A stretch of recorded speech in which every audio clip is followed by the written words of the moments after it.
Those who think long-term are the ones who are most successful.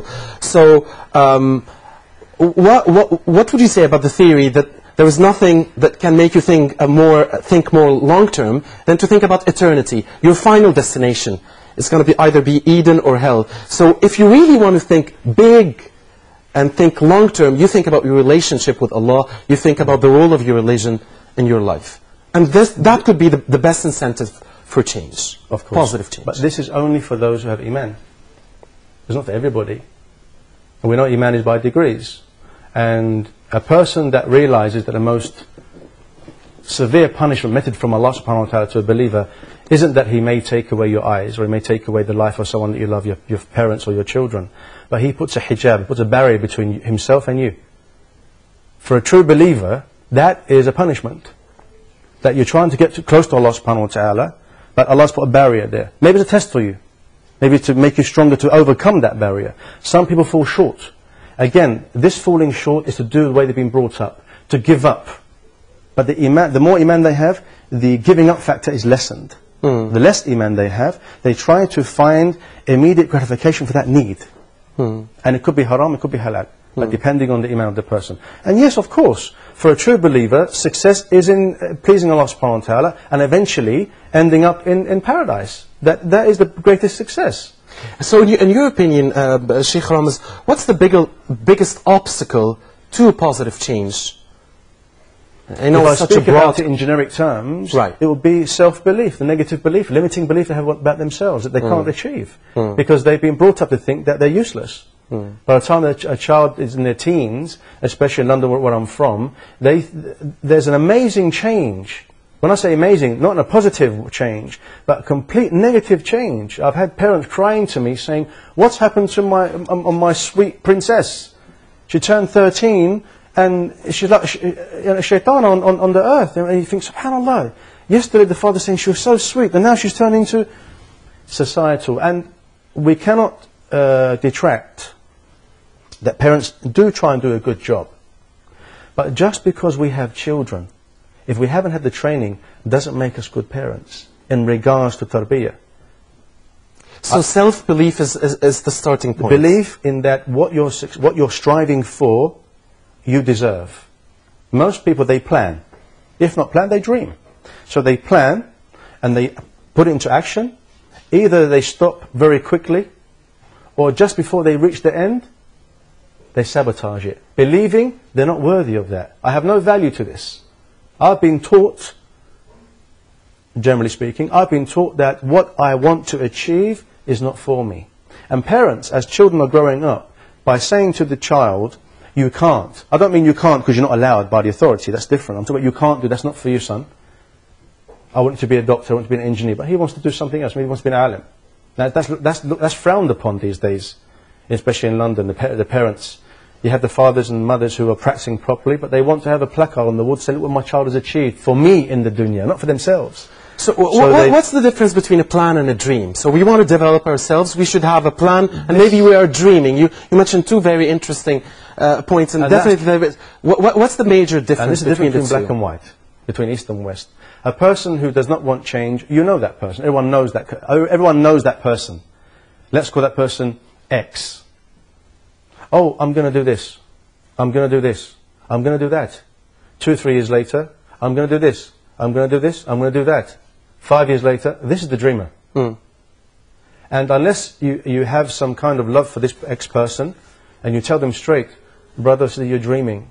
You need to wake up from this dream and stop living in the future, imagining yourself who you want to be, and stop living in the past and remembering those good times, and stay in the present now. And start planning for that action that you've planned. But there's always a limit, for instance, for self-development, isn't it? Because I can't say, for instance, I want to be the fastest man on earth. I want to break the 100 meters record. No problem. I'm close to 40 years old. It's going to be very hard for me to... Okay, we've talked about dreams with the dreamer. We know the dreamer, right? Just talk. And it's sometimes to hear it from the same person nearly all the time gets very boring. And if you love that person, you will tell them straight. Now, let's talk about the person who plans their goals. I wanted to say that the change has to be realistic as well, right? That's what I'm coming to. You were talking about you're in your 40s and you would do a 100-meter dash and 11, I'm going to 10. I believe you can. I'm a coach. I believe you can. But we have to look at the practical factors. Your age, weight, health, etc. Now, you can achieve the 100-meter dash, for example. Let's talk about this 100-meter dash. At the best that a 40-year-old can do it. Indeed. Indeed. Indeed. Maybe it's 12, 13 seconds, 15 seconds, say. Right. The other runners will laugh at you, say, 15 seconds, I did it in 9, yeah, but I'm 14, you're 20. Right. But I can do it at this age. So you can be the best in something, or the best in your category. In your category. Right. In your, but it all starts from, and I'd like to reiterate the point, and I will reiterate the point all throughout the episodes, is you have to start learning about yourself. Who are you? Learning about yourself. That will be our introduction to the second part of the program here tonight, the first episode of Ramadan Changed Me. Dear viewers, we have to take a very short break. When we come back with Sheikh Rams Ibrahim, we'll be tackling very interesting points on self-development and how to teach yourself, and also get the view of our dear guests here in the studio, Mr. Abdullah, Mr. Amr, Mr. Ashir, and Mr. Sharif. Stay tuned. We'll be back in a very short while. With patience for the sake of Ar-Rahman, a continuous training to strengthen our Iman. Bear with patience for the sake of Ar-Rahman. Welcome back, dear Huda TV viewers, to the second part of the first episode, the first of our 10 episodes of our new program here, Ramadan Changed Me. And just before the break, Sheikh Rams Ibrahim, our life coach, our psychotherapy and self-development trainer, was talking about the very important factor of knowing yourself, how to know yourself. And before I give the ball to you, Coach, I just want to say to our dear friends here in the studio, Abdullah, Amr, Ashir, and Sharif, it's true you're going to be with us through the entirety of our 10 days, inshallah. But we want to get your voices heard also from now. So don't save it for the second or third or ninth episodes. We want your voices heard from now. Voice tonight.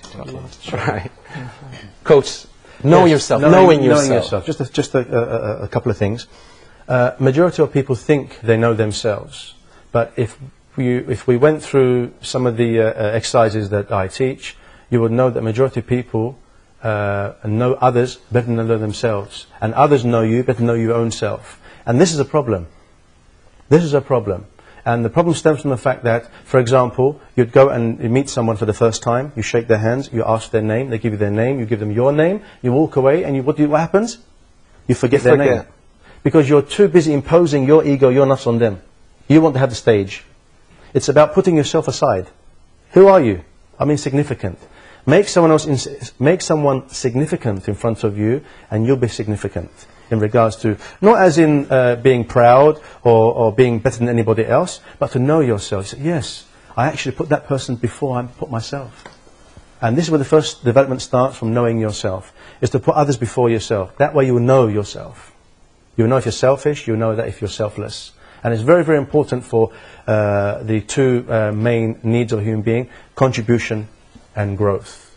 And I'd like to ask a question. We were speaking earlier about dreaming and planning. We have to ask a very important question to ourselves, literally to ourselves. Am I a planner or am I a dreamer? And to